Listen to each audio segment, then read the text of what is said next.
Call the meeting to order. Board member roll call. Carl Strohmeyer. Jeannie Alexander. Mike Gardner. Jamie Percy. Brian Harris. All rise for the pledge of allegiance, please. I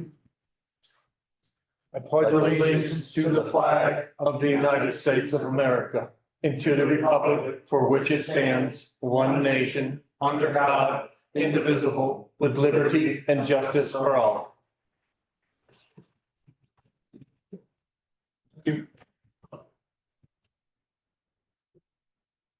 Approval of the agenda. We need to add cemetery flowers and the transfer station, and then we need to remove the emergency management plan discussion and possible action. I'd like to put the transfer station in place of that as 10.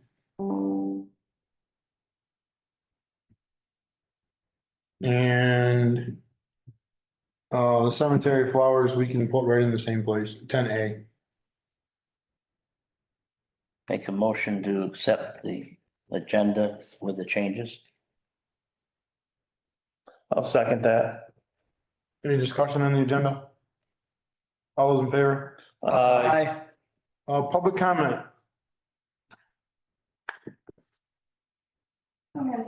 No hands? All right. Approval of minutes from May 8th, 2025 select board meeting. So moved. Second. Is there any discussion, corrections, additions? All those in favor? Aye. Warrants, accounts payable, May 16th, $9,307.16. So moved. Second. Any discussion? All those in favor? Aye. Accounts payable, May 23rd, $33,299.36. So moved. Second. Any discussion? All those in favor? Aye. Payroll, May 16th, $11,782.66. So moved. Second. Any discussion? All those in favor? Aye. Payroll, May 23rd, $10,781.91. So moved. Second. Any discussion? All those in favor? Aye. Correspondence. Just have the one, it's pretty brief. Hello, Tara. I am resigning from the Pownal Conservation Commission. If there's anything I can help with that is more in line with my background and expertise, please let me know. Thanks, Joe Gantz. I think he's just, his goals didn't really align with what the commission was in place for. But he would like to know if there's anything else he can offer, which I will keep in touch with him. But does the board want me to advertise for the open position on this conservation commission? Yeah, I would say so. Actually, any open positions we have, we might go do it. Try again. Do we want to do a deadline or just an open? A deadline until somebody actually applies.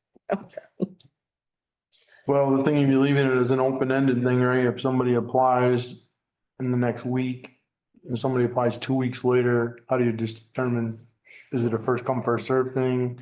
Yeah. Yeah, no, I'm not being serious. No, I know. Yeah, I I just, think, 2 weeks.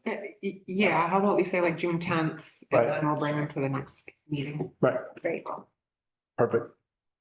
I just worry about an open-ended thing. Somebody's gonna say, oh, well, I didn't know there was a deadline. I really wanna do it. Mhm. No. I just don't wanna be that person. No, I hear you. Thank you. Do we have to accept his resignation? We do, right? But Yeah, I'll entertain a motion.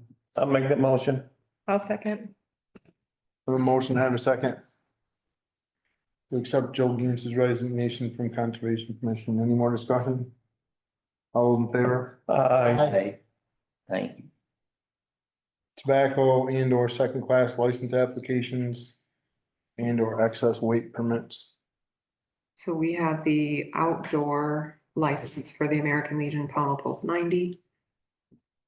Not much other information besides that. Is that But that's not a second class license application, correct? That's a first and third class, right? Yeah, they've Yeah, done but that it's- before. I know. So. We had an email sent to us. Did everybody get that? I didn't- Steve, I believe it went to everyone, Yeah, yes. did everyone read that email? yes, So, in light of that email, and I don't know, I mean, I've versed myself on the liquor control through this whole process, through what their rules and regulations are, but in that email, it seems that Steve wonders if the whole board is versed on rules and regulations. So are we? Do we know as a board the rules and regulations of what Vermont Liquor Control Board says for any of the license classes, first, second, or third? Do we know the fees? Do we know the process? So you might have a valid point that we're voting on these licenses without being versed in what we're voting on. So it might be a valid point. I mean, through the first process, and I honestly, I wasn't really versed in them before the Legion came for their I inside. wasn't either.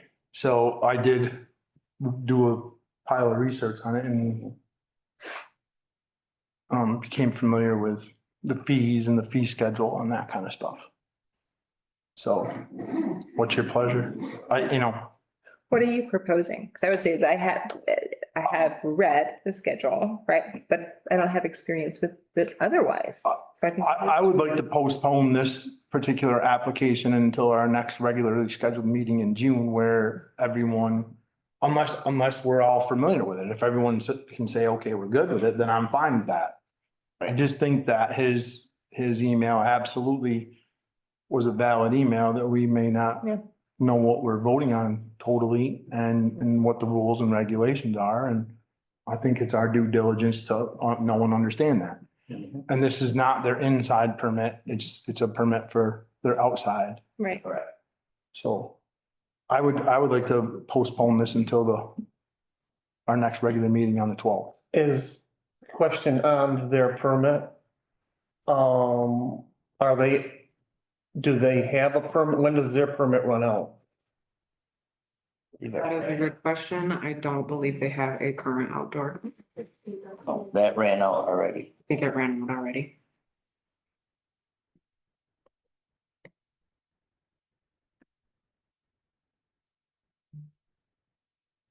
What's your pleasure?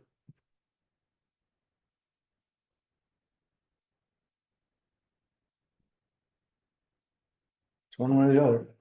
I mean, We either vote on it or we don't, one or I another. mean, I think it's a reasonable point to make. And I mean, I would even make myself available to have, and don't throw things at me, anybody, as a special meeting to really focus on this too, to make sure that we are all up to date and understand it. I think that instills confidence, and if it means we delay one more. The other question is this impacting their business right now?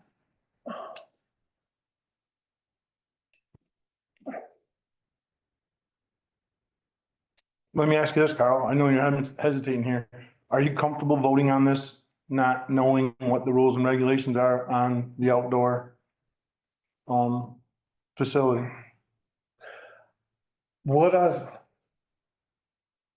We have never gotten into the weeds like this before. I understand that. And what is our, exactly what is our, we're giving them a license to sell alcohol. In that license, do we do anything else? Or are we just, it's a state, or are we just going along with what this, I know what you're saying, but I'm also, I don't want to put the Legion at a different level than what we required of The Dollar General. This is not, this is totally different. This is the outside license.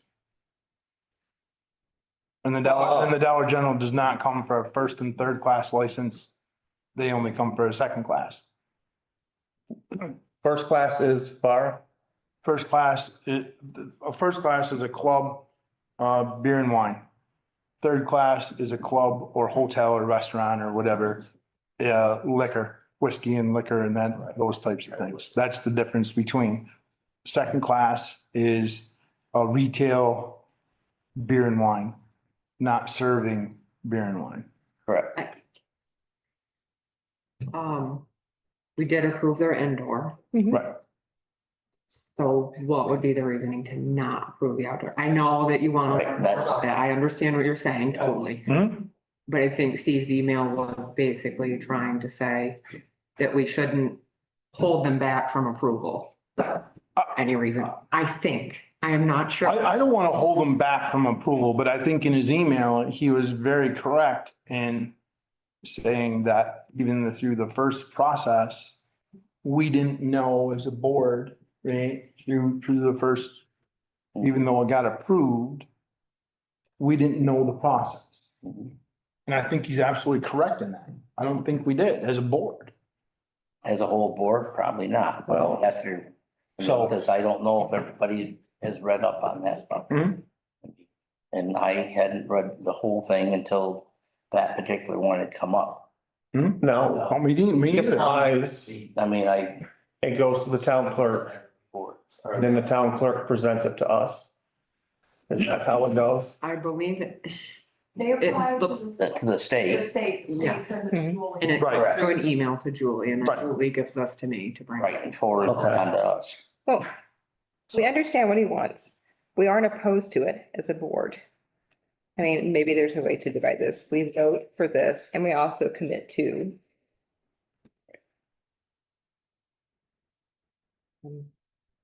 Either each I individual understand commits what's to. going on, and I'm Understanding. comfortable making a motion, but what Mike is asking is, does the whole board feel comfortable? Do comfortable voting on it tonight? Yes, and that's, I can't speak for you or you. I'm comfortable voting on it right now. That's, Nay or yay or nay. this is the question that the chair has proposed. And then I also turn around and think that we should turn around and have a class so that we will know. Well, you don't need to have a class. All you need to do is pull up the liquor control board and I'm comfortable. read the information. Right. It's right there. I was gonna say, I'm on it right now. Yeah, it takes 10 minutes to read what's going on. Okay, then let's It's not like you need to have a big session and have a class. No. It's just, But it's just that, you know, and I'm fine with you, you know, I'm fine voting on it because I have versed myself in what we're doing. Mhm. Yeah. That's, you know, so I'm I totally understand. for it. I am not against it. I just think that Steve had a very valid point. Mhm. And I just wanted to bring that point to light. Mhm. So what's your pleasure? You feel, I'm perfectly fine voting to approve it because I do not wish to hold up a business's outdoor. I'll second that. Because if we're gonna do that to him, then we need to do that for everything else. We need to do it Right. for tobacco. We need to do it for level 1, level 2. Might as well do it for all overweight permits. You might as well do it for everything. Yep.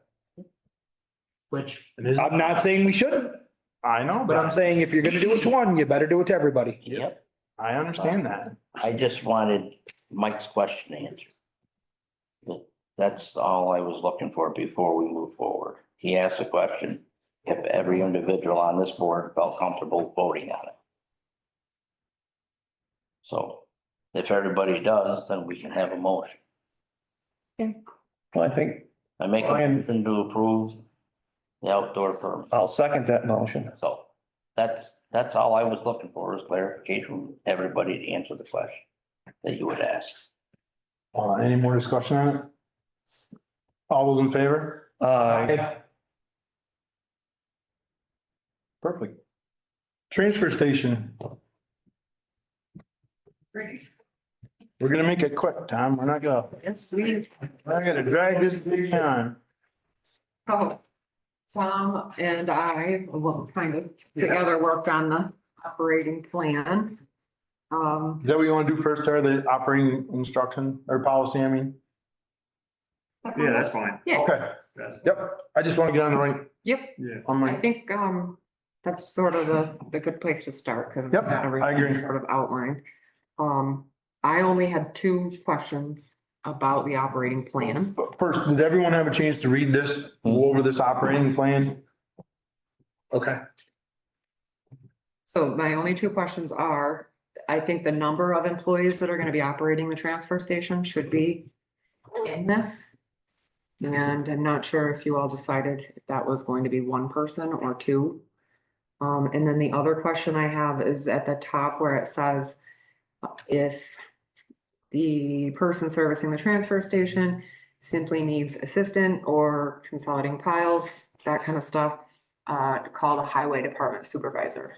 Yeah, I didn't understand that. So I'm not sure if that's what the board wants or not. Tell you the truth, I really haven't discussed that with Joel, but in the past, if I needed help, he'd send Mike or somebody over there just to give me a hand, Mhm. for a little bit of time, he's not long. But, yeah, the one we looked at was way more supervisors, which we don't have. Yeah, it was more people. Had more layers to what you're talking. Okay. Yeah, having that in there could pose a potential problem. Maybe not now, because, sorry, Tom, I can't read without these, you're all blurry and I don't like that. If our highway department supervisor changes, is that gonna be the same? I mean, it probably should stay the same, but who, are they gonna be as? Andy Bull, Yeah, there you go, to send you or whoever's running the transfer station, someone over to help them. I think though, right, if we have a policy governing this, and that is what the policy says, as long as, I think I would like to know that you'd had that conversation directly with Joel. If we're gonna reduce this to a policy, and if he's good with it, then I don't feel so bad about finding the future Right. supervisor with that. change the highway supervisor Mhm. policy a little bit. Just, I was thinking, but. Mhm. No, it's that, I haven't thought, I mean, he always said, yeah, he's always told me it will help, you need help, so. But, it's gonna have to be official somehow. So. Is it gonna be? You really need No. to do that. But, barring that point, would you have anything else on there? You took out the helping customers. correct? Yeah, I did take out, just so the board knows, I think I put that in the email that I took out, the helping and assisting customers because the insurance really discourages that. Right. That's a Touching their stuff at all. liability issue there. And the thing is, if I'm there by myself, I'm not gonna be able to go up there and back. Mhm. I'm gonna have to go up there to compact and so forth, and it's gonna stop. 4 or 5 minutes, it's gonna stop. That's it. So that's how it's gonna work during the day. So one of the things that, and I apologize, I didn't get to you guys before. This was done. One of the things that other transfer stations discourage, and I'm not sure how we would attack this, but for construction demolition and those kinds of things, they discourage dumping into a dumpster. Where your dumpster, you're going up even with a gated rail, whatever. Where they have the potential, a customer has the potential to fall in. So what they do is they dump it on the outside. And I'm not sure it's gonna work, Tom. I've thought about this a little bit, but they dump it on the outside and then put it into the container with equipment, a backhoe or an excavator with a thumb or whatever, right? I mean, there's multiple ways, right? So things where we like scrap metal, construction debris, demolition type stuff.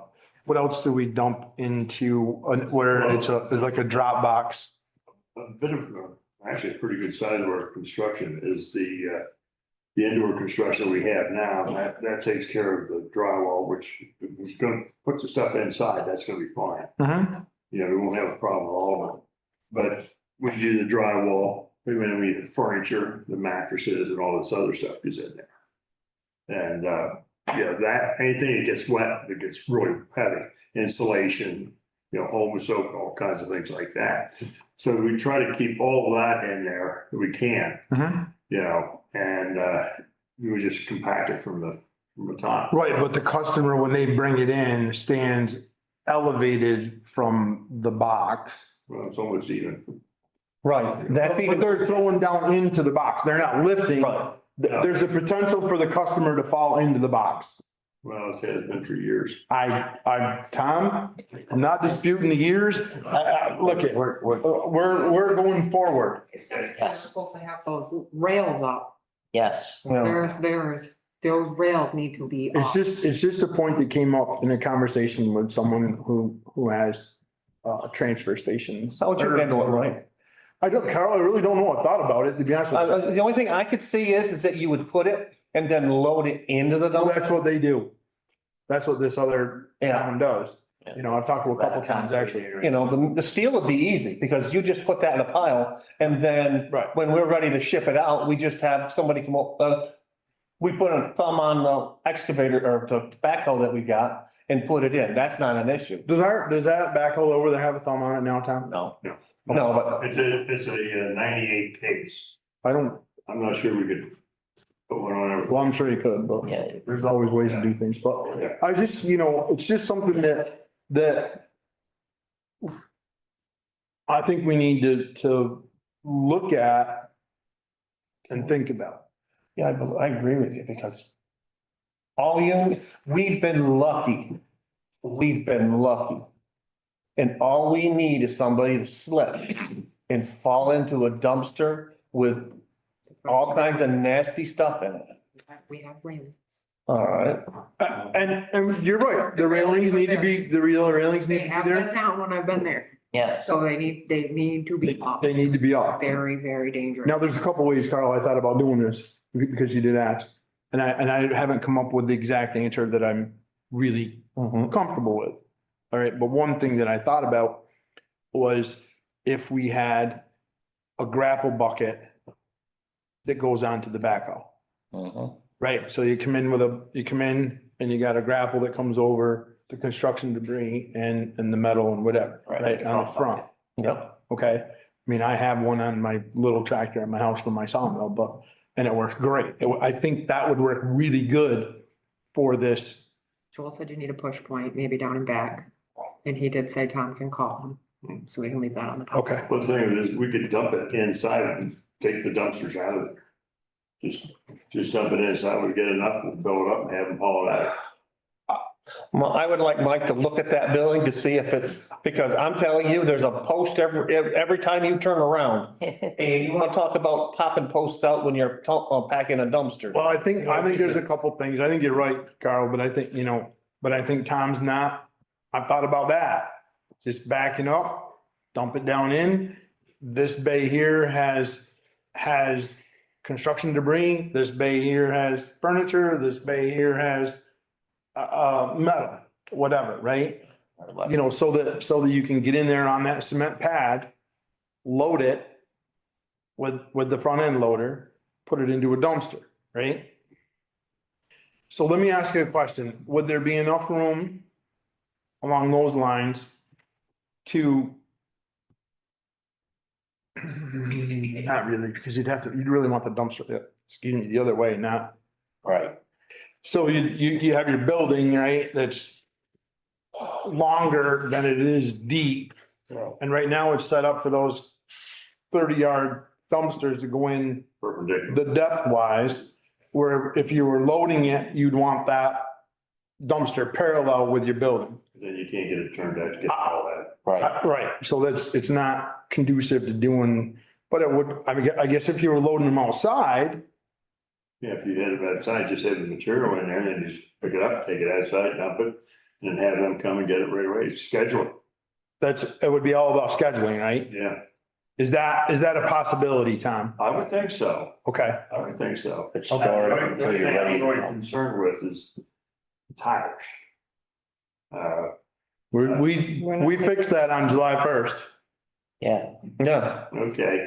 yeah. July 1st, we fixed the tire problem. There's We no don't take it tires. anymore. What do you- I'm talking about tires on the. Oh, on the machine. Oh, okay. Machine, I would think that you at least want the front tires foam filled. I I agree. mean, I've had those on my. You're talking foam filled? Yeah. Yeah. You could always just get the hard tires. Well, that's what you can foam fill them, like, mine, I've had for 18 years. Of course, you never have a flat with them, you know. Is that a change that you think we need to make right now? I don't, Tara. I just think that while we're doing the policy, I just wanted to bring it up for something to think about. To make these changes, because I think we just need to we've been doing it for a long time. We've dodged a lot of bullets. I get that part of it, but I don't want to keep dodging bullets. I'd rather have the gun empty. Our insurance was just there and they're okay with the way it is Right. now. Right. So I just think I wanted to bring that up so we think about it and not leave it by the wayside. I think the transfer station we've spent a lot of time on it in the last however many months. And I think we're in a good place with it, or at least headed into a good place with it. And I just want to make sure that I don't want to come back here, 3 months or 4 months from now and say, oh man, I wish we'd have done that then or talked about it then, Yeah. That's all. I think we're okay. I just wanted to put that out there, it's in the policy. Well, I know the And number. I think we sure could change it. If We can revisit this. That's right. Right. That's right. And Tara brings up the question of the number of people. I know that was our discussion before also, and that's why we were gonna take and do a workshop basically and go physically be there while the transfer station's operational. And that way they can have a better judgment to that. My gut feeling is if there is a problem, it'll be on Saturday. Oh, my. And just know that was part of that Don't get discussion on before. Fridays and Saturdays. So, I still have to- I agree. I think we decided we were gonna see what it was like. I think the goal is to get down to one person running the transfer station that's what my With- hope is. but we definitely need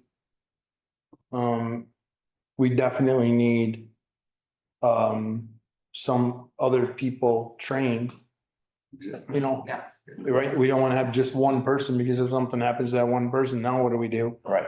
So we need to have a couple of other people trained.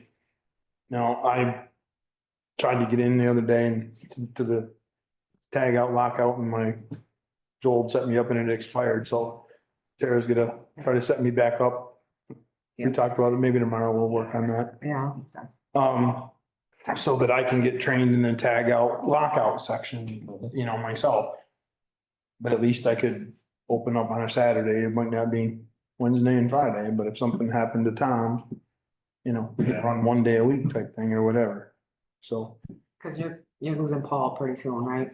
Yeah. He's Yeah, Joel stretched wants as it far as. now. that's, Joel would want my- that's why I wanted that phone number. I'm gonna call him tomorrow and see where he's at, but I was with him yesterday. I went up, yeah. I'm not sure he understands the, not yesterday, but, where we are. Tuesday, and he's just, yeah, he's at, what's that, so. Where are we at with the number of people? Do we want to put that in here? Do we want to leave that as an open door? Do you wanna wait? I feel comfortable waiting. I do too, This is at least, but we What we need to needed. get. I think This, you got a lot of meat and potatoes right here. I think that, Tara, I think that we can revisit the number of people after we as the board see what goes on and how it works. Maybe the meeting after, the week after, the meeting after we go in as a board and see how things go, we'll put it on that agenda. okay, All right? Mhm. Cause I think it's a very valid question, but I don't know if we can answer it right now. Yeah. So if we were there the third week in June, I'm hoping it's before that, but I'm just being hypothetical. We could certainly revisit it at the next scheduled board meeting. We'll put it right on the agenda for that night. All right? I found an error that I'm taking out, but other than that, is this policy? Mhm. Does it look good and acceptable until we know? I think it's a great policy to start with. Mhm. And then on that meeting after Then what you? after we can make changes if we see are crazy. Mhm. We could also set a time in, say, August, right, the first meeting in August. We can revisit this policy and the way the transfer station's going after we run it for a month or 2 months or whatever we run, because you may not have all the answers the first couple of weeks. I'm sure we're not going. First week of August. It's gonna be absolutely crazy in July with all the permits. So let's put that on the agenda for first meeting in August. Yeah, that would make sense. Right? It's gonna give us several weeks of operation. So we'll add the transfer station right now for the first meeting in August, regular scheduled meeting. And we can revisit, and then at that point, we certainly can change this policy. Yeah. Procedure. We can change anything we need to at that point. And if we have it on the agenda, and we can certainly add something we see quicker if we need to, Yeah. right? That's dangerous or totally crazy or is not working, right? We can certainly change that, so. Okay, so we got the policy down, our operating plan. Let's get jump right to the top to the rules. Everybody read those? Yes. You jump to the rules, right? We went to the top.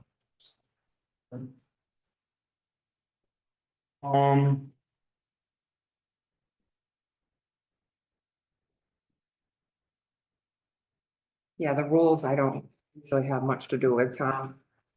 Just sends them to me. Yep, You said that's retired July first, I put it, because the permit goes to July 31st. I said we'll stop taking tires. well, we're gonna talk about that.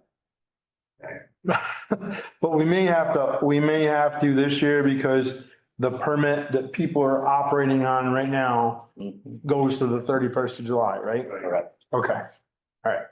And that's, I think you're right, we have to take tires till the 31st of July, because that's what we put in.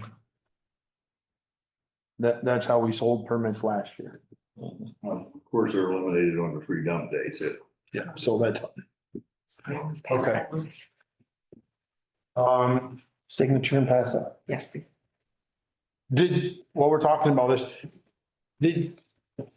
we didn't order the containment for the barrels yet, right? Not yet. Okay, so Tom and I both researched this out. We came up with the same idea. I did this the Thursday night, our last meeting, I went home and looked at this up. I think using 255-gallon drums, Tom and I have discussed this. Yeah. I think using, 255-gallon drums, we can buy a containment, receptacle for those drums. For say $250 is $260, I don't know, there's different ones. Something like that. Something around $250. And that, we put the barrel on that containment area. Mhm. If a barrel bursts, develops a leak, whatever, that containment will hold 66 gallons, is Right. that right? So Right, it was, it was something we looked at. That's right. Same thing. That's right. It must be identical. Yeah, I'm sure they are, whatever. I just punched it into my phone when I was laying in bed and came up. I think that's the way to go with our used oil receptacle. We can load it with the backhoe into one of the town trucks. We have an outlet that'll take that oil right now that does from our highway department. We deliver it, so to speak, to them and they unload it off our truck with their equipment and it's gone and we just put another barrel in. So we should have one empty barrel there almost all the time. Be able to do a rotation. That's right. Will we So get barrels back from them? Right, I think it's a rotation, Carl. I mean, Okay. Joel brings a barrel back type. That's what I want to make sure of, that when all of a sudden we bring barrels there, they don't come back. Well, we may have to, buy or find a barrel or two, but I'm sure there's plenty of 55-gallon drums that people want to get rid of that have had oil in them that are sitting somewhere. So I just think that's the best way. I think it's our cleanest way. I think it's gonna look the best. Tom and I discussed this. I think it's very easy. The people bring their container in, they dump the oil into our 55-gallon drum. Yeah. Then they take care of their container. Yeah. No containers. It's a self-contained area. It's gonna be clean, it's gonna be neat, Yeah. and it's gonna be easy to deal with. Yeah. And I think our insurance company and everybody else that comes and does inspections is gonna look at that and be very happy with They'll it. be very happy with that. That's what, and that's part of the goal too, right? So I know we could buy this without it, but I'd like to entertain a motion to buy that I'll make that motion. containment center for 255 gallon. Seconded it. So containment center and 255-gallon drum. I don't know if we have to buy the drums. Joel had one at least, I think he said. Yeah, I don't know, but if we do buy them, make sure it's a steel drum. I don't yeah, we don't want plastic drums. know, plastic ones. So, I can check with Joel on that. Do we want to add in that motion to buy 2 barrels if we need to? Yeah, we might as well. I'll amend my thing to say 2 barrels if needed. Okay.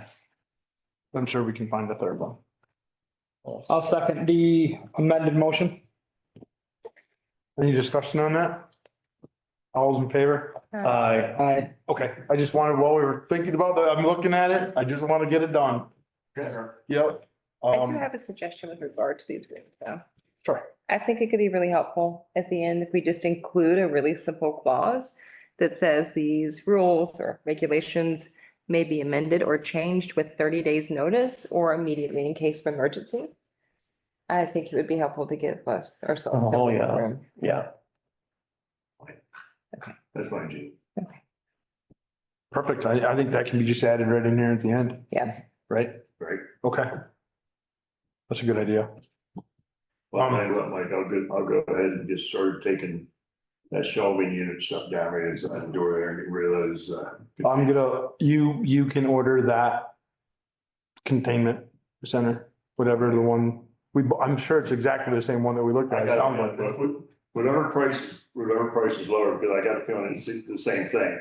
It's just one manufacturer these guys are selling, Right. reselling, you know. Depends on the district. They're retailing that the other guy. Does anybody have anything else on the rules? That Tom has here? I think they're, Pretty straight. Oh, I put in, excuse me, I did add in the price list, Carl's recommendation for the 25 cents a quart for the oil. Yep. And then, it's a buck for the gallon can, but then they have the 5 quart can, so I'm gonna charge it. $1.25 for that. oh, right. Yeah, I saw that. Actually, I was looking at it, I was looking for it in the rules section, and then when I got down to the fee schedule, I saw it down there, because it's like, oh shit, that needs to be put in there, so.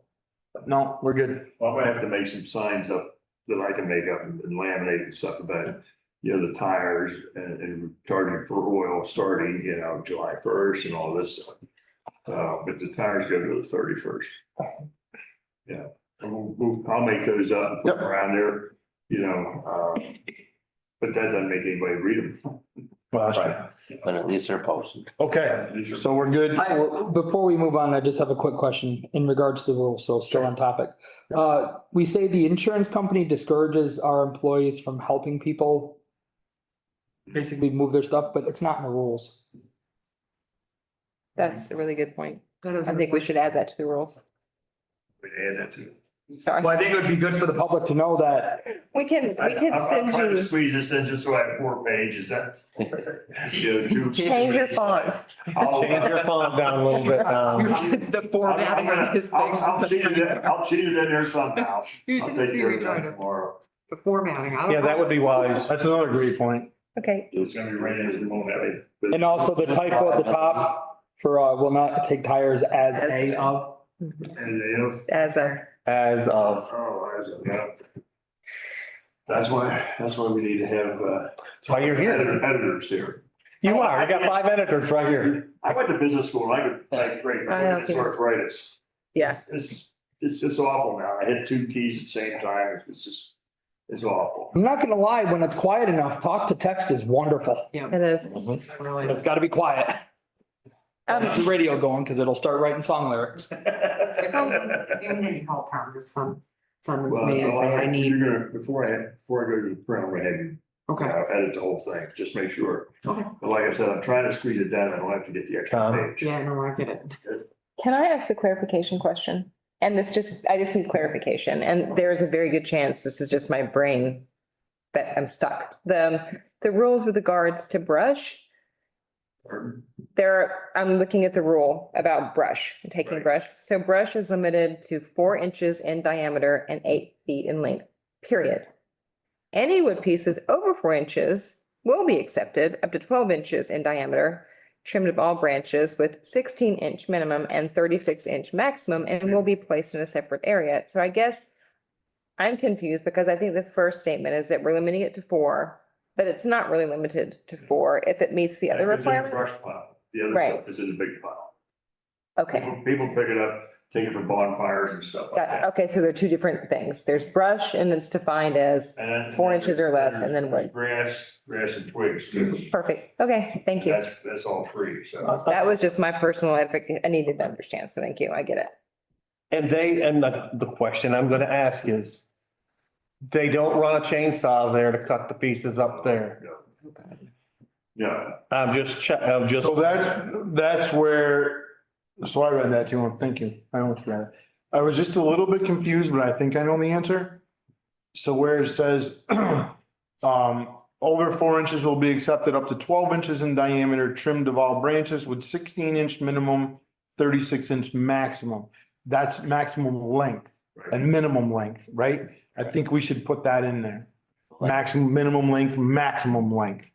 Because if you read it quick, it said 4 inches to 12 inches, and then I read 16 to 36. It's like, well, wait a minute, why are we taking trees like this? Yeah. But I just want to be clear, Tom, and I, for my own.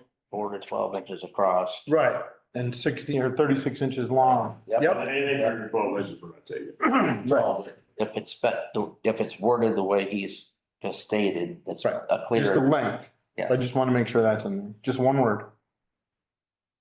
2 probably, 36-inch maximum. Well, just one, maximum length. I Anybody should, else have anything on the rules? one question on the brush. Wish I could have looked at it. Not getting out of here by 7:30.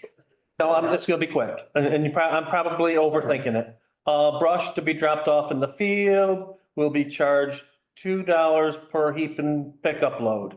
Trailers and other trucks will be prorated based on pickup load. Yeah.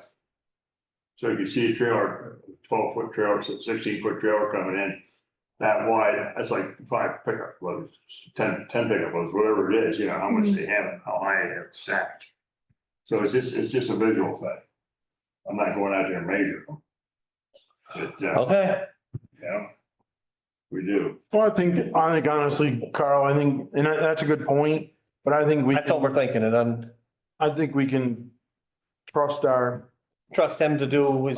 transfer station manager to figure out if it's a 2 pickup load based on, or 3. And honestly, if you look at this, it's $2 per heaping truckload. Yeah. Right? I know. If he tells you that you got 10 truckloads, No. you're gonna pay $20.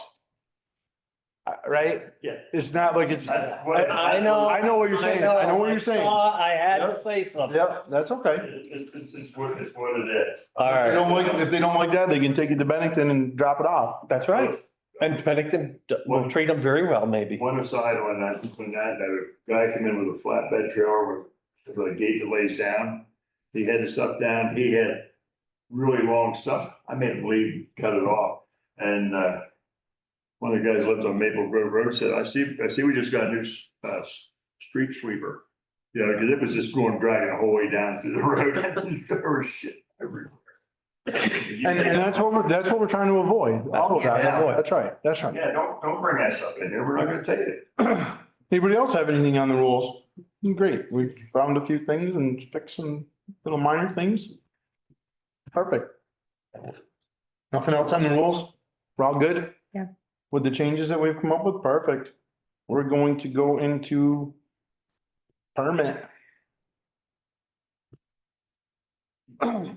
So this one, That's what the permit card looks like. the perm, that's what so this is different than what we've been doing in the past, the way I read this.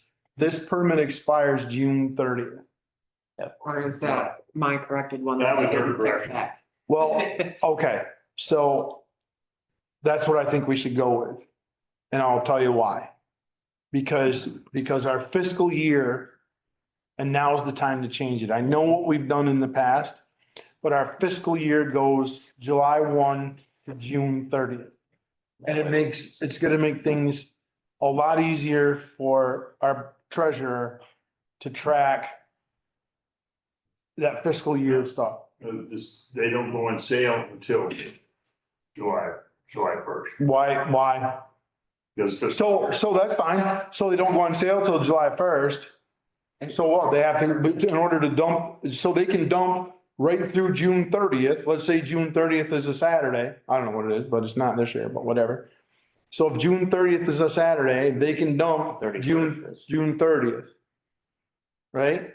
yeah, If they need to come in on Wednesday, July, whatever it would be, 4th or it's what. second this year. Well, but I'm just saying, being hypothetical, right? So if they dump on Saturday, June 30th, Wednesday, July 4th, they need to come back in, they buy their permit while they're right there, and then they go dump for fiscal year 26, 27. I usually give them one time. I don't think we should give them anything. Buy the permit. Tom, this is a business. It's a business. We get them, but the thing of it is, you get a. I know, I sat there. She's got her bag and she's got $3 on her. 3 1/4 is gonna be. What it is now. I mean, I think that kind of flexibility is reasonable. I- I'm not gonna give people Yeah, I a big give pass. them one free. I think in general, it does make more sense to have the permit expire at the end of the fiscal year. Right. Because then you're showing a true expenditure. It's just easier for our treasurer to track and it's more accurate. It doesn't matter for the treasurer. because Sure does. Her stuff stops. The fiscal year is the fiscal year is the fiscal year, and that's how the town runs. The permit go on sale. They, we stop selling like this year's, the 24, 25s, and then we start selling when in July. So it doesn't, Yes, it does. the money doesn't cross. Yes, it does. The fiscal year I understand, but starts July 1st. So if you take money in July for a fiscal year 24, It's not. 25 permit, They dumped in July, Mike. I just think that things should go on a fiscal year. Go ahead, Carl. I'll settle this. I make a motion that we have the permits start in the next fiscal year And Well, they do start expire, the next and fiscal year. expire when? and expire at the end of that fiscal year. Okay. There, that's done. No more talking about it. Second it. Do I have any more discussion? Hmm. All those in favor? And you already have it on here. Yeah. Oh, Tara has Because I it. changed Sure. it and he Oh, was like, no, that's why we do that. So yeah, there was that back and forth Yeah. discussion. Okay. You can still give the old lady a freebie, I think. well, I sat there last Saturday when he did that, or 2 Saturdays ago. I sat with Tom, watching what was going on so that I could, I said I was going to, right? And I did. And the lady came in and it's like, here, just go dump today and whatever. So, which was the right thing to do. He looked at me and it's like, it's not a board That's what I decision. usually do. I know, and that's fine. And that's totally fine. I agree with that. But we're still selling permits. We're up to about 490, something like that. We're only 10 time what we had last year, I believe. We have anything else in the transfer station or is that it? That's it. I think that's it. Operational. I do wanna say that I'm gonna call the electrician. I'll call him tomorrow. Gonna put a little push to try to get going. This is my plan, if the board is in agreement with this. I would love to open these compactors on a Wednesday, Yes, And slower. that's the logic, yes. okay? I wanna schedule a minimum of 3 days. And we will call them select board work sessions. Okay, So that if there is more than 2 select board members there helping, yep. Oh, I have, Technically, we really, like, we have to record and all of that stuff, so if you. even a work session you do? 2 select board members, we avoid a whole lot of We just scheduled ourselves. trouble. I reached out to VLCT about the planning work session and you do have to record them. Yeah, This it's is open meeting law change, we do have to record. them. open meeting law is like really. Okay. I was just trying to get away from- It encompasses like everything now, every meeting you. It's, yeah. I do have one thing to add, the railings. I contacted the gentleman that had railings out here. That's all right. Yeah, I saw that. I contacted you. Did he get back to you? Not yet. Okay. No, I didn't look at it this afternoon. Let me know if he does it. I'll forward anything you want. Let me know if he doesn't. His wife is a coworker of mine. Oh, okay. I can, And they're still working out back too. yeah, Yeah. He seems like a very, very nice. yeah, I can.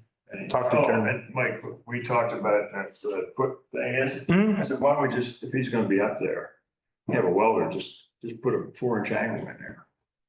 And it won't hit the concrete, it'll keep anything from going down through. Just- Yeah, we can think about that. Just hang it on, all you have to do. So one of the concerns is between the concrete, so everybody here is aware of what we're talking about. Got 3.5, 4 inch. Yeah, there's about a 3.5, 4 inch space between the concrete pad and the compactor that's bolted to the Yeah, cement. Yeah.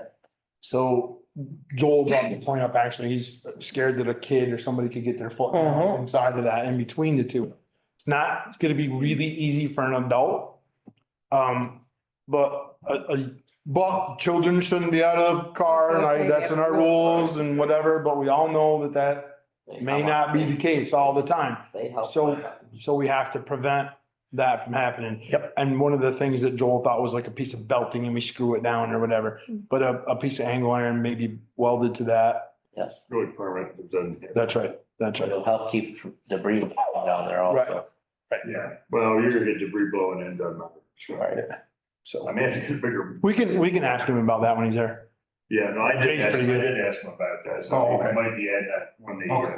Okay. one was, estimate and so forth. Okay. All right, Yep. okay. Seemed like there was one other thing I wanted to talk about. Oh, I know. Everybody had a chance to look at the aerial. Yep, Yes, Okay, traffic pattern. I'll get together with you. I think we need to have it painted. I think we need to, decide what we're gonna do with that traffic pattern, but I don't think we're gonna open up before the next board meeting. So what I'd like to ask all the board members is to look at that aerial photograph. My idea and Tom's idea were to pull in, pay, go around the building, come back up and park. Right? Mhm. And then, so I think we just need to get some parking areas, some parking signs. Yep. And get some arrows around there and whatever on the blacktop, but we'll bring that back real quick at the next meeting.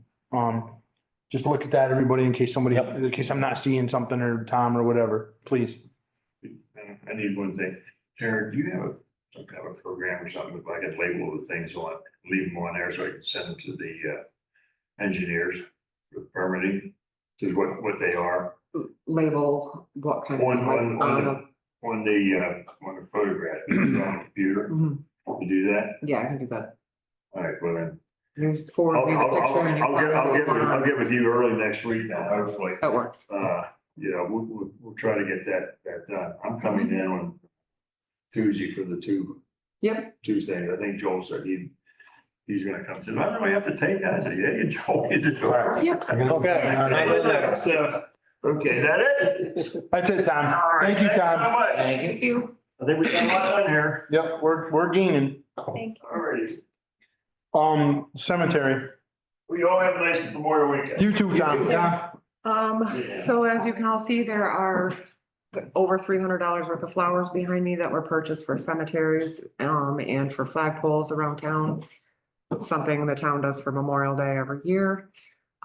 We are afraid if we have Tristan put them out, they will die because the weather is just like It's been so cold. cold. We've talked to numerous people that are like, they won't live, they might make it through like Saturday, Sunday, Monday, but then after that, it's gonna be even colder, apparently, which I hate to even think about, but we Hey, kind at of least wanted we're not to. getting snow. It's gonna be colder. I thought it was warming up. It's not. Yeah, because it's not gonna warm up. It's not gonna warm up. I heard that it's not going to warm up, so if we put them out and they die, that's $400 basically, almost 400 that we're wasting.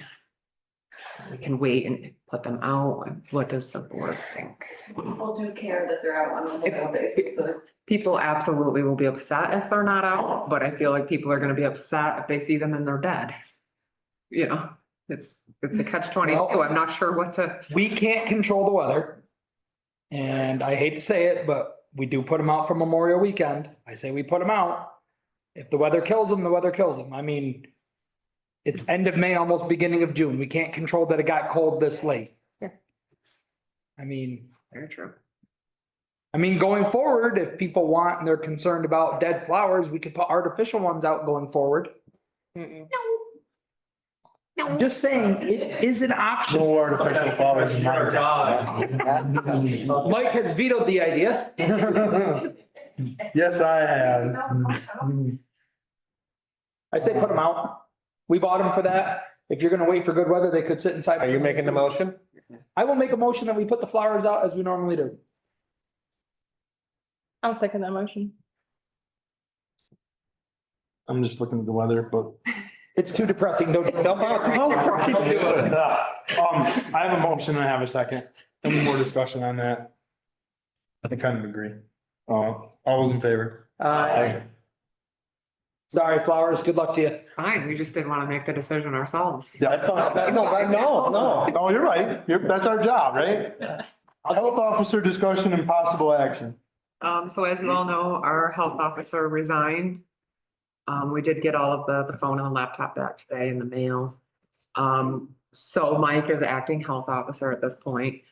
Our previous health officer was paid for the month of May. So I'm not sure. I forego the month of May pay. Okay, so Yeah. Mike's pay will start as of June 1st. Yep. Um, We'll eliminate that one. does the board want to Thanks, Mike. advertise health officer position again? I think, And Yes. are we doing this, keeping it at the same $300 stipend? 'Cause I mean, it's a low stipend, but it's also, there's not a lot of responsibilities anymore because there's not a lot of calls generally unless there's No. an incident. Well, dog bites is mostly, I think, what. to be perfectly honest with you. I'm already. I had a health inspection scheduled for tomorrow, but I have not seen the email that I needed to see. For proper request. That's right. I've seen the proper request.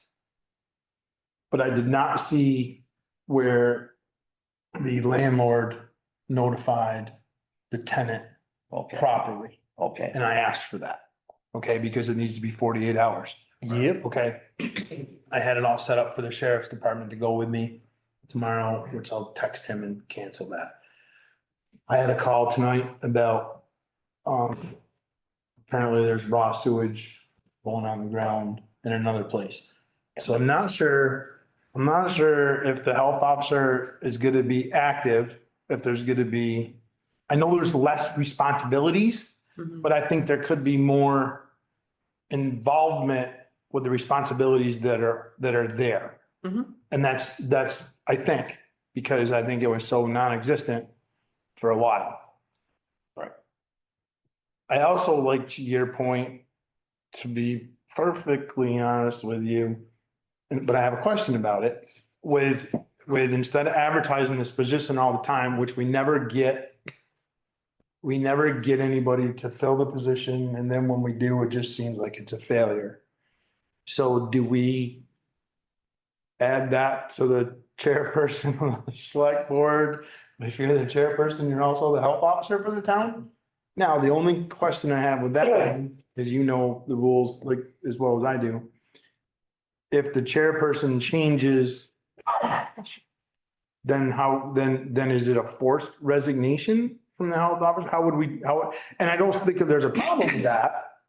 But the health officer is also a state appointed. Yeah, I think by Appointed, not- statute, I think by statute, your term would expire. Okay, I just Because because look into that. It would expire at the end of your, March. Right, I think we should look into that. Okay. If we did say that was part of the select board chair's duties moving forward. I would just want to make sure that position expired when your term ended or whatever as the Yep. chairperson. Are you sure you want to take that on too? I do. Okay, I Mike think you has, should. okay. I think it should go hand in hand with, and I think we need to look at this next year. Zoning I think it should go- administrator? Yes, exactly. I think That it should go makes hand. sense. I think. it should Fennekin go does hand in hand. that. But I Yes. didn't want to bring that up right now because we can talk about, Before. yeah, That is what makes sense. Combining them. Yeah. That it goes hand in hand with the zoning administrator. I Mhm. agree. Do you remember what the reasons were we didn't combine them? I don't. I think because we actually got an applicant. Because we had two separate Yeah, people. doing it. I don't remember the Yeah. reason, but I think that's what it was. Every time we've considered it, it's because Yeah. we didn't have applicants and then we're on the verge of it and then we have people apply. And I just think we stopped beating this same dead horse. Mhm. We Just we combine it with combine zoning and be Somebody done with it. else, the zoning is fine. Yeah. And move forward with that, and that probably would eliminate because the zoning administrator's a 3-year position, so we'd have a health officer for at least 3 years. That makes sense. And I think the health officer is 3, yeah. They would have to be separate job descriptions. Mhm. Right. Because the health officer is by statute, but we can, I'll look into it. Right, I just think that's the Bring it best back thing. to the next regular meeting. Instead of advertising, I should research and the options of. yes. Mhm. I think so. Arizona. Okay. I believe it. And I'm fine doing it now. I have especially right now, my workload. I got 10 days, I get 10 more days of pure hell and then I'm home free. Summertime. Yeah. I got plenty to do in the summer, don't get me wrong, but I got 10 more days of brutalness and then I'm But who's good. counting, right? What's that? I said, who's counting though, right? I'm counting. Actually, it's not even 10, it's 9 because there's only 4 days next week. I'm good. Everybody good with health officer? We're good with that? Yep. Mhm. Okay. Pay increase for the highway employees, discussion and possible action. So, a while back when Joel came, he was going to think about hiring another employee. But then he decided it would be better if he could give the guys that he has a bump in pay. And because we had a buildings and grounds position with some money left over in his wage line, Ellen helped me crunch the figures and we found that we could give them a 10% increase, which is a couple of dollars or close to it. And we could start it now and it would, we have the budget to continue it through the next fiscal year. If the board so chooses. So if we give them a 10% increase, what will that put them at hourly? Are they at 21? They're 21, I thought 23 then? 21.70, oh, it's 21.70. Yeah, it's almost, I think it's just under $22. 69.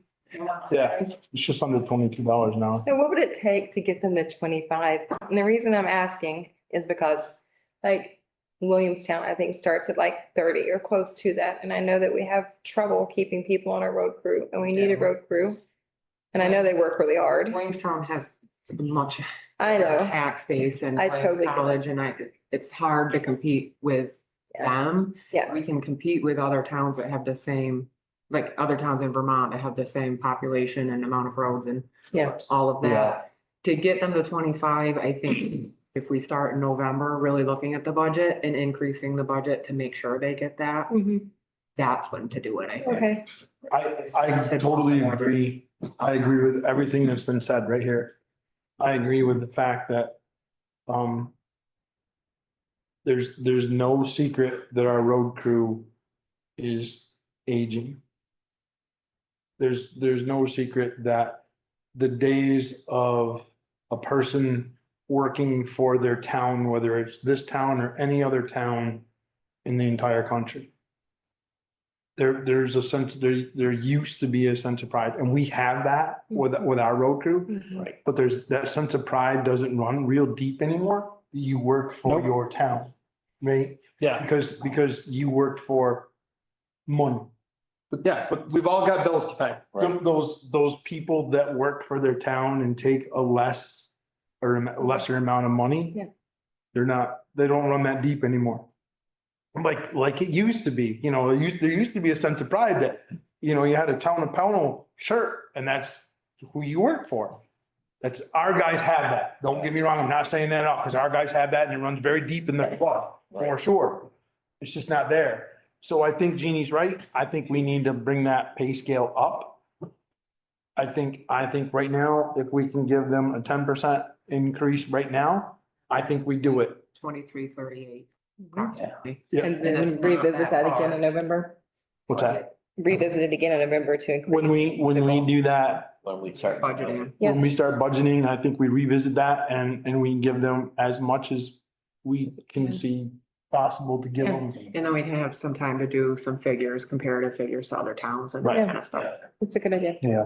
But I think everybody's right here. I think everybody's right. The problem with comparing to Williamstown is Williamstown, it's a get it. great place, but they're in another world. They don't, I totally they get don't that. participate in downturns in the economy. I'm I- sorry, they just don't. No, I agree. I totally get that. And the only reason I made the comparison to Williamstown is because unfortunately, that's where we lose people to, I think, that would be potential candidates. Someone is. We have lost people to Williamstown. You're 100% right. And Bennington. Like, Right. Sound about- Yeah. We're sucking. We have to, unfortunately, Carl, unfortunately, fortunately, you're 100% right. Right down, Williamstown doesn't seem to find that downside. But unfortunately, the person who is going to apply for a job for the town crew in Pownal is also going to drive the 4 or 5 miles south or the 8 miles north to do the same job for a lot more money and the same benefits.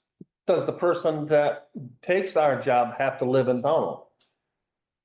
I don't think we've ever I had don't think that. we ever No. had. No, but you're making the assumption that So the person that lives in Bennington, Mike, you're preaching to the choir here. But all I was saying was you can almost compare more to Bennington than. I wouldn't do that because Bennington starts higher than Williamstown. Yeah. But Yeah. they have colleges, they have. Right. I understand. They have. Where you talking, Bennington? Yeah, it's. Oh, Bennington don't have no colleges left. Well, We have to get away from that. Right. If we're going to get quality employees for the town. And when you're putting somebody in a $200,000 dump truck or a $250,000 road grader, Want somebody with. do you want a quality employee that's gonna take care of that piece of equipment that we're spending a lot of money on? Or do you want an ass to fill a seat? Exactly. Okay, not because behind the wheel. If we can't get employees to do it, we're gonna be subcontracting and spending. that's gonna cost a lot more money. Yes. So unfortunately, I know we're not comparing apples to apples, but we also have to compare, I don't know this for sure, but I've heard that Reifenberg right now is starting guys out $35 an hour as a I went labor, down. I as a went down. laborer Yeah, with a shovel. yeah. Not a lot of responsibility there. Kind of hard when, Well, they don't have those laborers anymore. Right, that's getting off topic too, but, so I think we're all right here. I think we need to give these guys 10%. Ellen has crunched the numbers and Tara, and we can do it. Yeah, We're not there's behind no the eight added, ball. there's no increase to the taxes on that part of it. They've got the money in the budget. I say, Is there a motion? I'll entertain a motion. Make a motion that we follow the road foreman's recommendation to absorb the old position and give the standing employees standing road crew, the 10% increase. And that is, Effective next week? Yes, and that is for full timers? Yes. Yes, it was, Yeah. our part-time didn't change. Okay, Yep, good point, Carl. Do I have a second? I'll second that. Any more discussion? All those in favor? Policy review discussion. So I sent all the policies around and I know Jeannie has some that she wants to speak to, but I only have one that I would like to discuss. Do you wanna go first, Jeannie, or you want me to? Sure. go. On the purchasing policy, I would just like to request that we remove under the major purchases. There's a section that says all purchases over 5,000 require prior approval from the select board. It then says the executive assistant shall review all proposed procurements, yada, yada. The executive assistant shall ensure that competition is not restricted to the limits. I don't believe that it's even feasible for me to do this all the time when we have department heads making purchases. So I would just like to request that it says the purchaser is responsible. Because if they're an approved purchaser, according to this purchasing policy, they should be following this policy. Yeah. It's not necessarily fair for me to have to be the one. Sometimes I don't even know they're making a purchase. Right. And per their job description, they can do the purchase and they supposed to be, and they're supposed to be following our purchasing policy. Absolutely. Yes, so no, I agree that's a legitimate request for change. And these, the auditors review our policies and then they check to make sure purchases, large purchases we've made are in line with our policies. Right. And this basically says they can throw me under the bus if it's not done Right. in accordance with our purchasing policies. That's- I'd just like people to be held accountable for their own. I know initially. While we're talking about that, what is the limit on the purchasing policy there, 5,000? Well, so major purchases are all purchases over 5,000. Minor purchases are between 1 and 5,000, and that's also with prior approval from the select board. I know there is lots of conversation about this policy. We've changed it many times. I don't see an issue with getting three prices for things. I think it's important that we do that. There's a reason we have this to ensure that we're not being fraudulent, that we're seeking fair prices, that we're, Mhm. doing things above board. So that's why That was a set standard that was it's been federal standard. It's for a a long time. Do we federal standard. pay this? And I don't know the answer to those, and I should. Do we pay to belong to, like, we're in, I think it's called Source, where we supposed to get the best deal if we go to Source, because Source prices out, say, a backhoe, Mhm. right? Or whatever. I know the point you're trying to make because. But do we pay, do we pay to? Not pay to be a part of Okay, that. okay, And if our purchasing policy was written that we would use Quill or one of those to do our research on bids for us, that would be different, but that's not the way it's written. I understand. I was just curious if we paid, so, but then the reason I asked is if we pay to use Quill or Source or whatever, it would be kind of foolish to keep paying them if we're gonna get three bids of our own, right? And then I And that's the understand only thing I was getting at. Right. there are times that there is one person, one vendor you can get the part from. Right. But we still need, the department had to come in and say to the board, I can only get this $8,000 part in one location. Right. Do I have your approval to do that? Get you that with an email. When the auditor comes in and says, where is your, your bids? I have no documentation to show that you approved that at all. Or that discussion ever happened. Or any of you, we need that backup. It's, Right. That's part of the transparency that we've been standing. yeah, and it just ensures that we're all following it and it's, And the original reason why that language was, I believe, put in there was because we were hoping that our department heads were following our policy and that you could verify that it had been done as another layer of the two-part, the whole piece where we updated our system, where there was always a two-part Right. checks and balances. And often we do still do the checks and balances piece. Which is sometimes how I find out about purchases. That's why I'm saying I don't, this part has to No. change. I understand why you're requesting that. But I just want to be clear on, I believe the reason why we have that language in there also.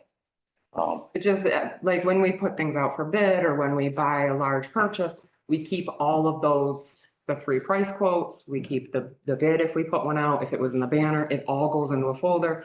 You know, so if we're asked for it, we can pull it and provide it to our auditors. If we don't have it, if we didn't do it, they, you know, it's not that we get in trouble necessarily, but then there's an audit finding that needs to be addressed. So what's your requested language change? How do you want this to read? Because up above it says purchasing agents, I would just, instead of the executive assistant shall review all proposed, it should say the purchasing agent. Instead of the executive assistant. So whoever's making the purchase Is responsible to is ensure. responsible to review those and make sure that they're doing it the way the policy says. Mhm. So the purchasing agent would be The purchaser. Joel Or or Darcy, Department head, or myself. or you. Brianna, Right, right, okay. Julie, Just so we're all clear, that's all. I yeah, all the people I that are understand. listed right here under purchasing agent. Ready to make a motion or someone, unless somebody else wants to. Go for it. You make the motion. You were started already talking. Well, I think we need to make that motion. The motion that we need to make is to have Tara rewrite that policy and bring it back to us to approve with different language. I would second that motion. Right, Tara? Does that sound where you rewrite that? The way you would feel comfortable with it? So the only question I have is while we're rewriting that policy, do we change the numbers? Because $5,000 doesn't buy a whole bunch. I was gonna bring that up too. I know we recently changed it before I got off the board of the vets home to 10,000. I thought we changed it here. And I thought we would just, I know we discussed it and I thought we were. We kept it at this limit because these are the federal standards. I thought we had changed it, but you know, I think we only discussed it and we kind of tabled it. yeah, okay. And I'm just bringing it up now because we're changing the policy and But I'm fine, you know, I don't have any, mhm.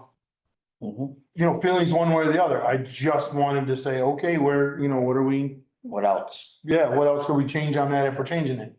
And do a one-shot deal. Do you think If everybody's comfortable with 5, that's fine. I just, in today's world, That's $5,000 doesn't buy 2 tires for the grader. Nope. Maybe, but probably not. But what is the difference between under $5,000 and over $5,000? Come on, Carl, you were better than that. No, I'm asking a question that could be said out. I'm just kidding. I know, but I'm asking a question that, so it's said out loud. If I purchase something and I'm a designated purchaser and I can buy, I still have to come to the select board, even though it's less than $5,000, am I correct? Between 1 and 5. Between 1 and 5. Between $1,000 and $5,000. Except for the exemptions, if you go and look at the exemption part, it's a little bit different. And it says that they can purchase up to 10,000 basically, but it says inherent nature of emergency situations. So then again, it boils down to what's an emergency and what's not. Exactly the definition of what exactly is an I emergency. am not gonna, I have Okay, that's hated fine. this till I understand. hated it so much that I don't like this policy anymore. It's not very nice. I'll definitely do a motion on rewriting the policy with the language as we discussed. Any more discussion? Have a motion, have a second? All in favor? Aye. Great. I only have one policy, that I wanted to talk about and make a recommended change to this policy. And that is the town attorney policy. And my recommended change is based on the fact that it has an internal contradiction on its reading. So under the process, there are 1, 2, 3, 4 points to the process. And again, this is specifically about, and it governs how we correspond or talk to the town attorney. So the third point here says, prior to contacting the town's attorney, staff, board members, elected officials must first seek permission from the select board chair and one other board member, period. Directly below that, it says one-on-one communication between select board members and the town's attorney via email or otherwise is prohibited. And I think that that should be struck from the policy because right above it, it anticipates your need to have a conversation with the attorney sometimes. Depending on what we're working on, like, I mean, we have things going on right now where you're having conversations with. Then that, would you change that to chair and vice chair? What I would change, no, I wouldn't. I would just change it to as long as there is a chair and one board member aware of it. Because I don't know who's going to be available or not. As long as 2 of us are aware that someone needs to have a conversation with the town attorney, then I think we have the ability to okay that. Because if you go to the top, right, again, with direction from the select board, the town Pownal's attorney shall be contacted via email by the executive assistant, right? So if we don't have a mechanism here where a select board member can contact the town attorney, then we have a situation where the executive assistant is able to, at the direction of the select board, contact the town attorney, but no one on the select board is able to do that. Right, but that's.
I think, I don't know, but I think the attorney was sort of, what's the word I want to use, weaponized in a way.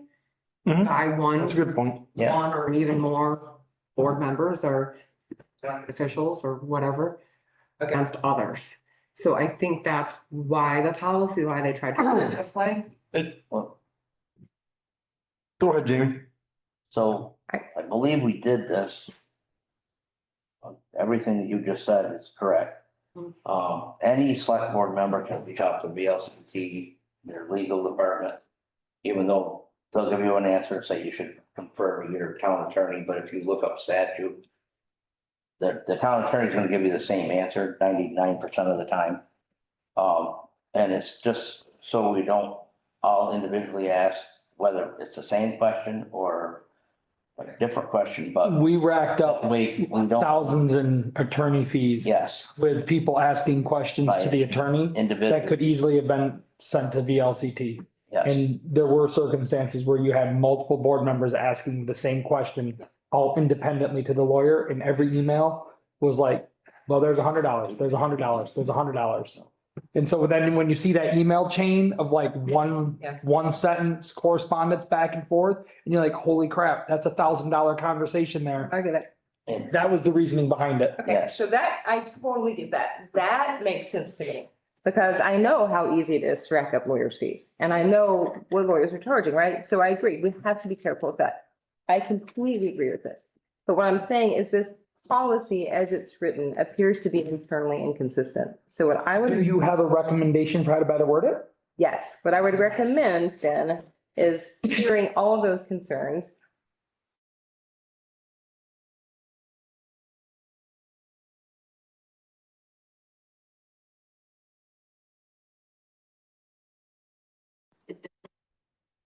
Make a lot of sense from me. Either the staff.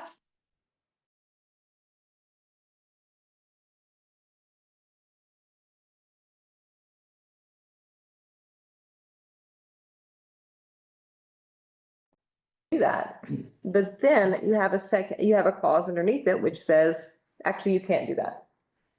And so it's going to be one-on-one, but after someone is granted permission. So you still have that safeguard there, right? We know the things that are in front of us. We know the things that we're talking to our town attorney about or might come up. So there's a safeguard. So someone isn't, I agree. It's nuts to have, what, 5 different board members? Right. And the town attorney, the same thing. But if you have 2 other board members, But how does the rest of the Well, board know about that yeah. conversation? then I think it gets If I'm reported. on it? No. How do we end up? You're speaking for us when you and the chair talk to the board. Well, maybe the attorney, maybe we have different thoughts. I feel more comfortable that that's the conversation that we all have, and then we appoint somebody to talk to the lawyer. I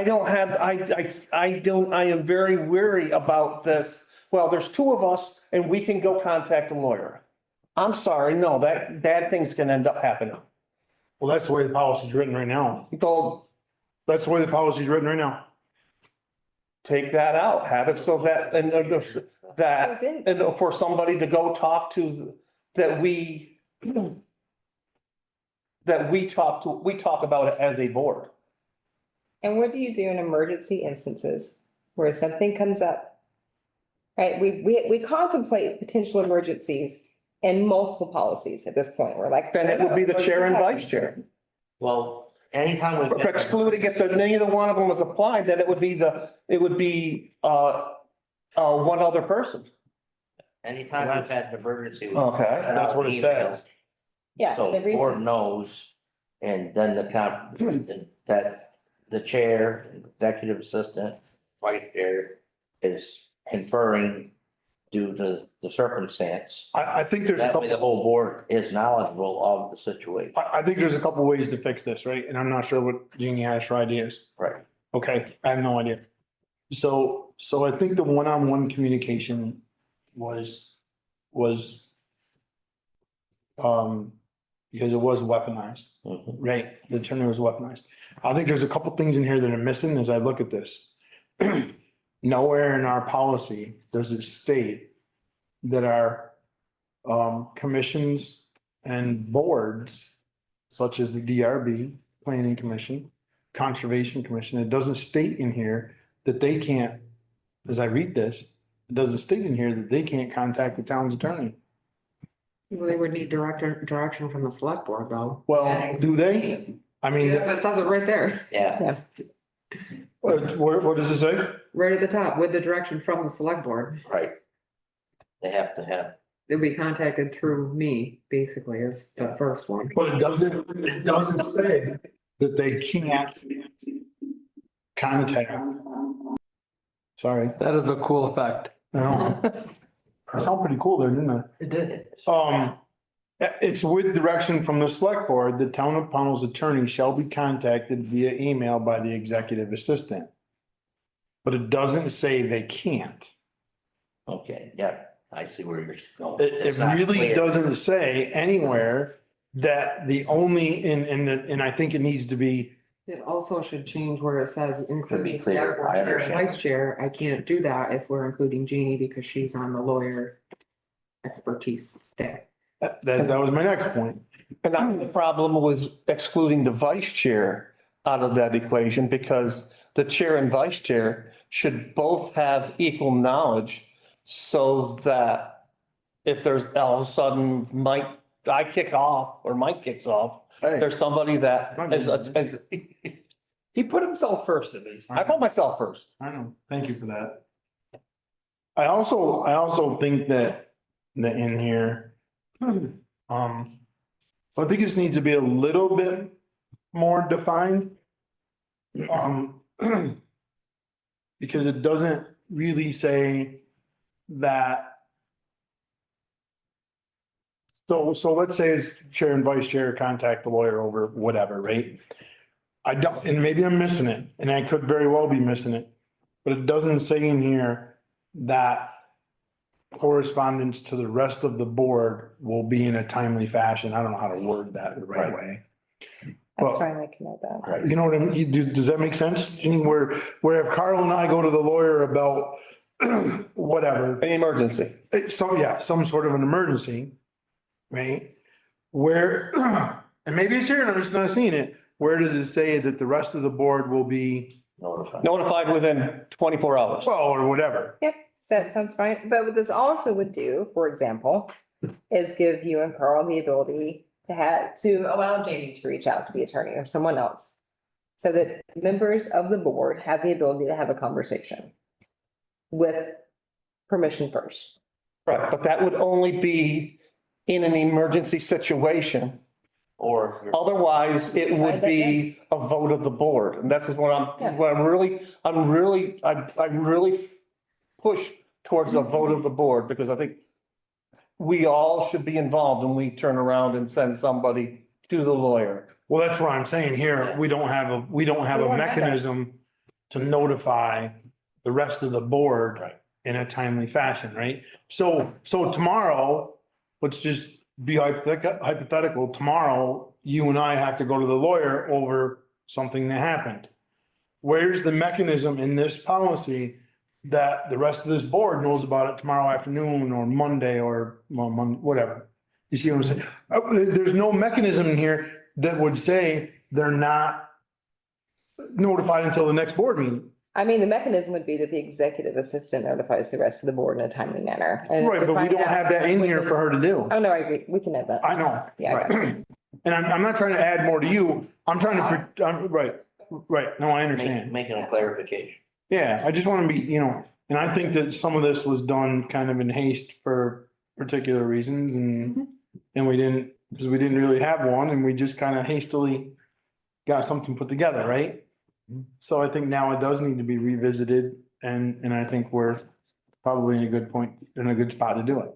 That is fine. I'm happy to redraft this and take this and bring it to her. Do we kind of like an emergency is something that has to be attended to right away? That impacts life, property, or is otherwise time sensitive. Correct.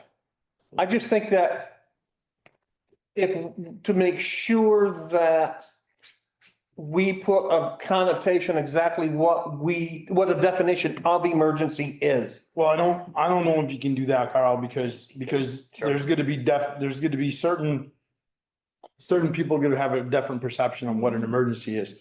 I think with the chair and vice chair, Okay. I think they can say it is or isn't an emergency and agree one way or the other, right? I And if they agree. don't, And then they notify the board that this is an emergency and this is what we're going to do. if it's not, if the two people can't agree whether it's an emergency or not, then it's probably not an emergency. There you go. I'm fine with that. I don't really care what it says, what the mechanism is, but I don't like is internally inconsistent policies. That makes me nuts. Because then it sets people up for having difficulty complying on compliance. So I think it needs to be clear to everybody. Okay. Great. I'll redraft. We can look at it again the next.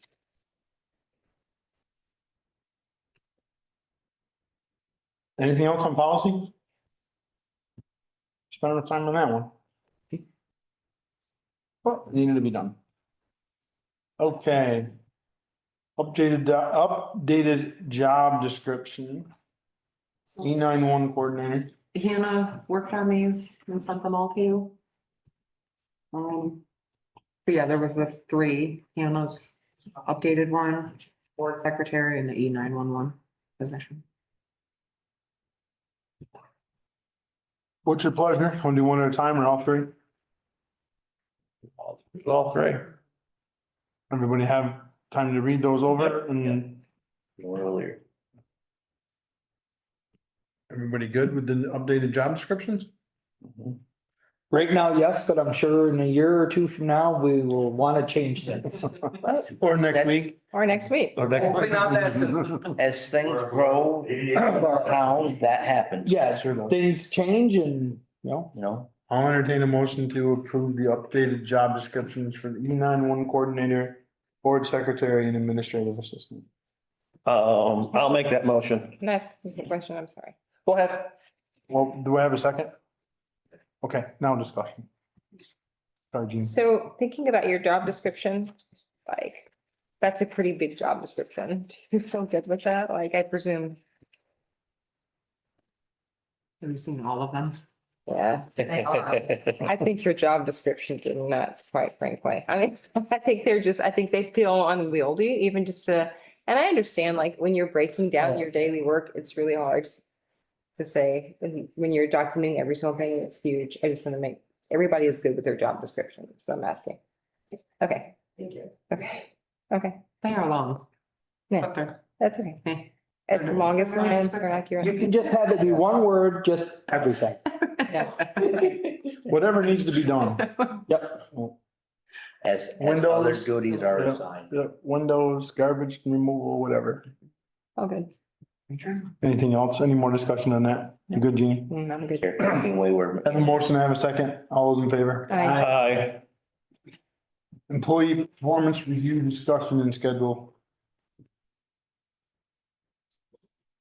Oh, I didn't do that. Okay, so I sent out the performance evaluation reviews. There are self-evaluations. I did send them to Ellen and Julie also in case they want to. Of course, they're not required.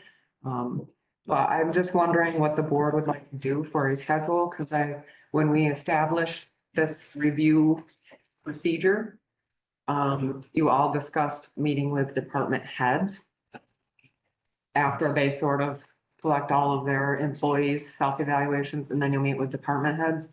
And I think you all wanted to meet with Hannah and Wendy yourselves and me. Mhm. So I was thinking, like, if we plan before a regular in June, or we can plan a special in June to do those. Just wondering what the board would like, I mean, I think it's, yeah, I mean, and then I can give everybody a deadline, like, you're coming in on this date, please have. Done. Do we want to do one department head a meeting, or do we want to do a special and just cram all three, everybody in? What I'm wondering. Well, I think they all should be done before July? July 1. yeah. Yeah, that's the fiscal year. So, I think if we schedule a special in June, and just do all of them, Get them done. get them Agreed. done in one shot. Yeah. I mean, they really should be fairly quick. It's either gonna be Thank you. it should be fairly. Yeah. I would think we could schedule each department for, 20 minutes or something like that and be done. Does that Yeah. sound reasonable? Yep. And if something happens, then we can go over or whatever. I mean, we can certainly adjust. Do we have a preference for a special? Because looking ahead, the 19th is a holiday for us. So our regulars are 12th and 26th. The 5th is probably too soon. Yeah. What's the? But we could do like a Tuesday Yeah, that's fine. or something. Okay, I will send, We have a regular the 26th. yes. For the 12th and the 26th. What if we did it that Tuesday of that week, if it works? 24. Yeah. I couldn't do the math in my head for a minute there. Do you have a planning or anything? No, that's actually the only week that would work. Okay, I won't be here for it. I'll be out of town. I'll be at Poconos. Jeez, Brian. Anniversary. Yeah, because they're in some. Need to buy- No, that's all right. So why don't we schedule it for that, for the 24th, and then we can have it on the agenda for the 26th, that the evaluations have been completed, and Okay. And Brian, don't forget, you can zoom in. Oh, I forgot to tell you, we're dry camping. There's no power. Oh. yeah, I'd like to see, I want to see photos of that, but I can't, my camera won't work. There's no power. yeah. Okay. Yeah, sure. V-Trans Bicycle and Pedestrian Grant Program discussion and possible action. So there's a V-Trans grant that, I received an email about, and I spoke with Nate Fowle, he's on Concom and Parks and Rec. And he had kind of offered himself and Tom Zolper and Alexandra and a couple others want to help with grant writing. So I said, I think this is the perfect one to start with, once I get permission from the board. And he already looked and found an idea to use it for a demonstration project. So the goal would be to demonstrate what crosswalks and blinking lights would do for Route 7 safety. The areas that I'm thinking, and Nate, I think, agrees with me, is the other end of Center Street with a crosswalk across to the school street. And I know Schoolhouse Road, I believe, and then at North Pownal Road to go across to the elderly community that is there.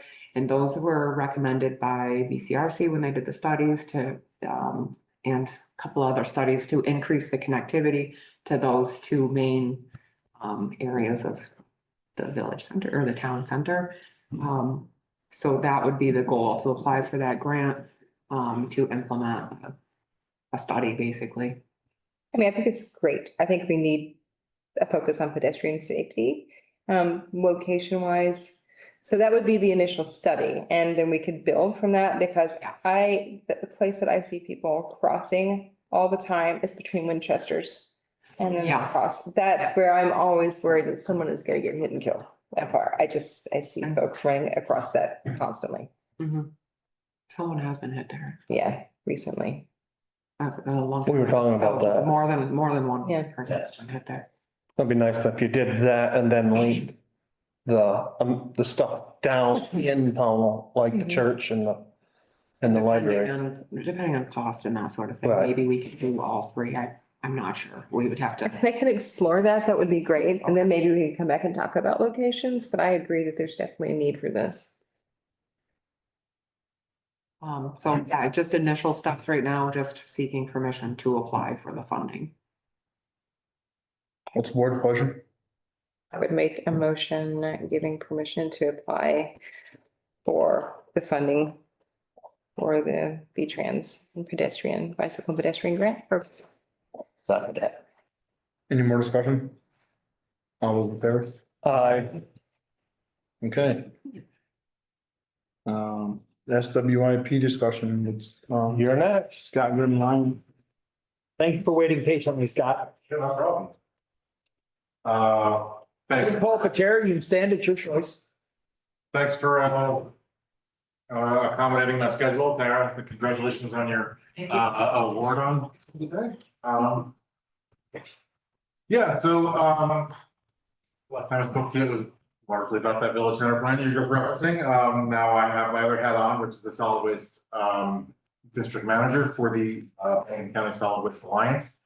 The Bennington County Solid Waste Alliance is a interlocal contract between 13 towns that are all largely in Bennington County. One is located in Windham County, which is why we also have a letter at the back of the plan I sent you from the Windham County Regional Commission saying that our plan is both compliant with theirs as well as the Bennington County Regional Commission compliance letter.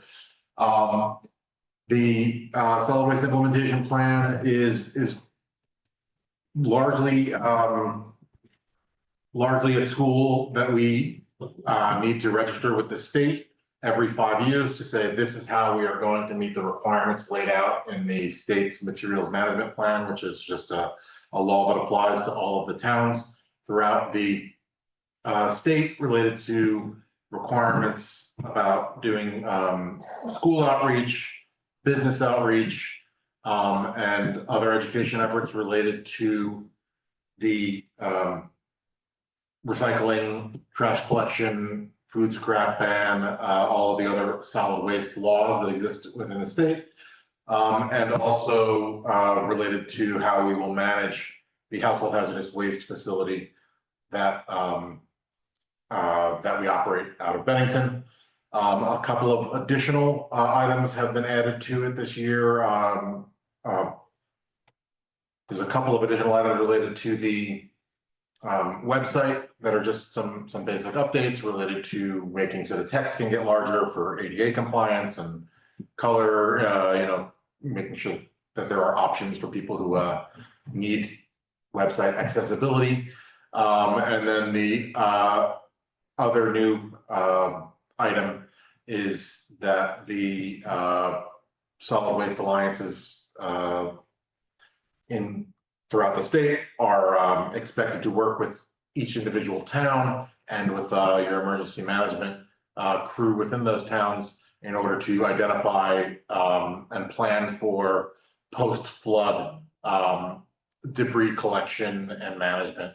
So that's something that has been worked into the plan and that we will begin, at the end of this year or the beginning of next year to work with the 13 towns that we work in.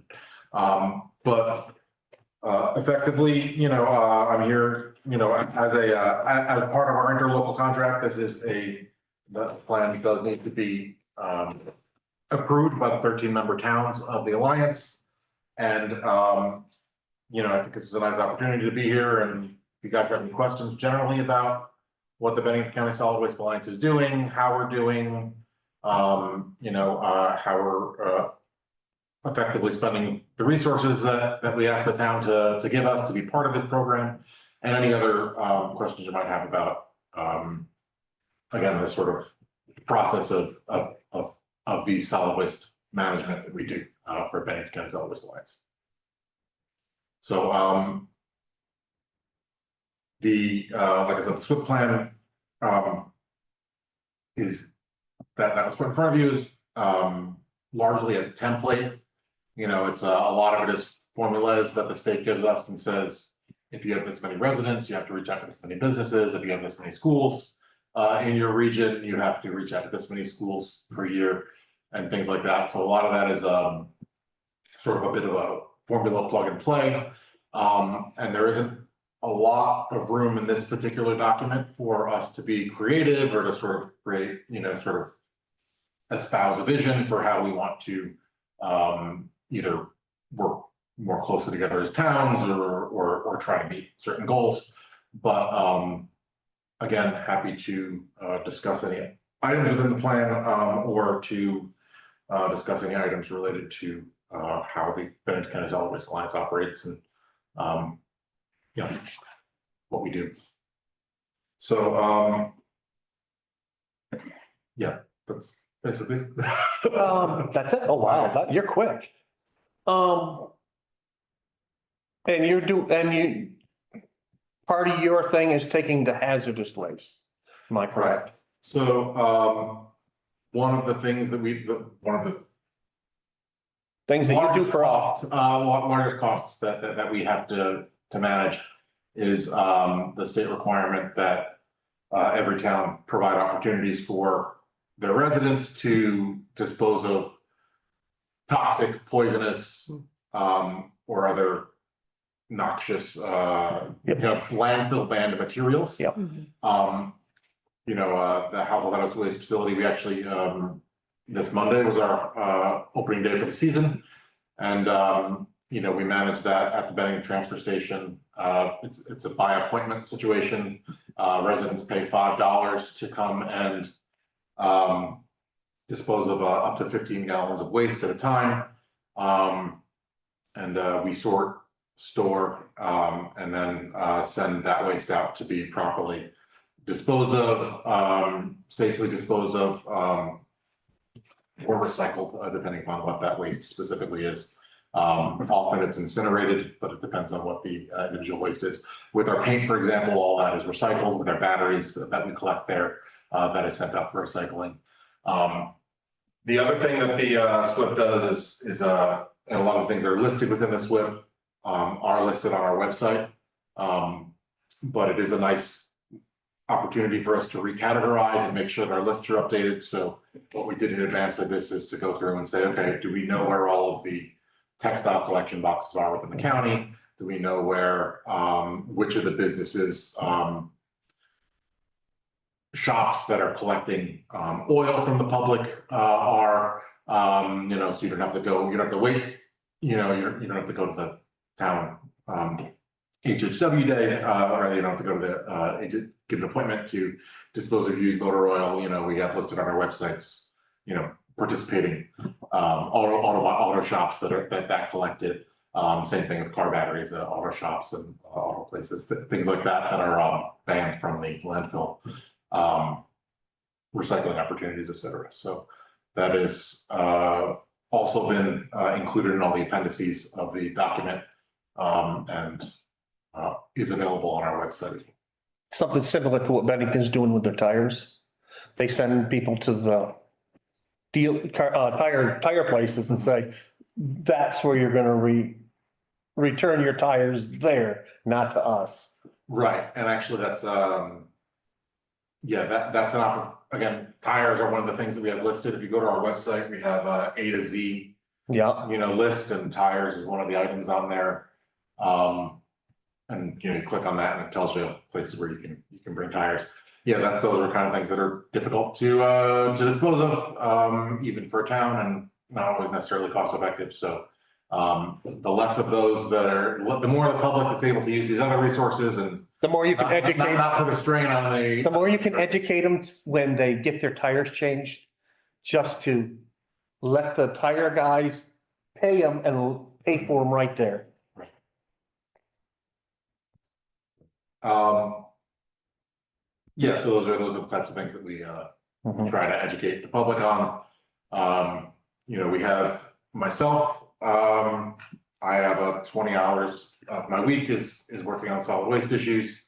And then we also have another person, Paula Camperman, who is a consultant who we bring in, who also has that 20 hours of her week dedicated to working on solid waste issues. So between the two of us, it's one full-time employee, but I handle more of the administration stuff and more of the actual management of the household hazardous waste and making sure that facility is up to code and meeting all the standards and, fixing the shelf heights so that we can store things properly and still meet the aisle width requirements and things like that.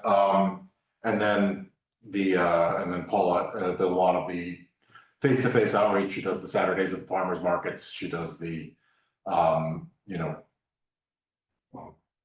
day, or she'll do other she'll do all the hours events that sort of happen on the evenings and the weekends, and then also manages contact with the schools and does things like recycling relays where she'll line up teams of kids and they'll go back and forth and they'll pick up a piece of trash and run back and they have to drop it into the right bin, whether that's like a recyclable or a compostable or whether that goes in the regular trash kind of a thing, as a education tool.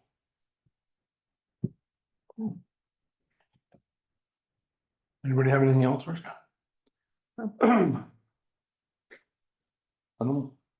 Well, I'd appreciate if you could make a motion to approve the plan and I'll make a motion that we approve the SWIP plan. There we go. Solid. I'll second that motion. Any more discussion on this? Any more questions? All those in favor? Aye. Thank you, Scott. Thank you. Thank you. thank you very much. Thanks so much. It was good timing too. You didn't have to wait around long. Yeah, thanks. So I had a Bennington Planning Commission meeting earlier today, so. God bless. Thank you for accommodating my schedule. Have a good Thank you, Scott. Have a great weekend. Happy Memorial Day. You too. Public comment. I mean, public comment, Hannah?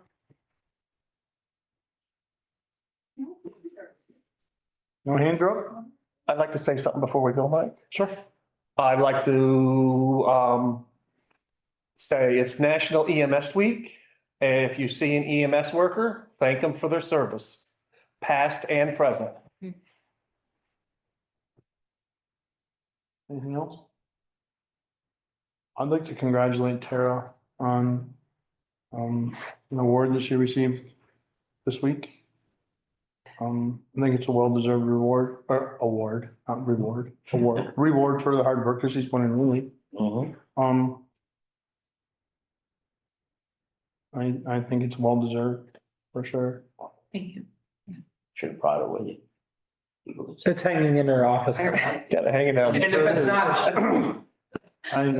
I think it's a testament to her devotion to what goes on here, in town. So, we do appreciate all your hard work. Great job. Even though sometimes we make you like retable stuff over and over and over and over. We do appreciate it. And in a token of appreciation, you can have Monday off. Oh, that's so nice of you. no other public comment. I'll entertain a motion to adjourn. I'll make that motion. Seconded. All those in favor? Aye. Aye. Thank you, everyone. Have a great Yeah. weekend. I guess I should have specified. Recording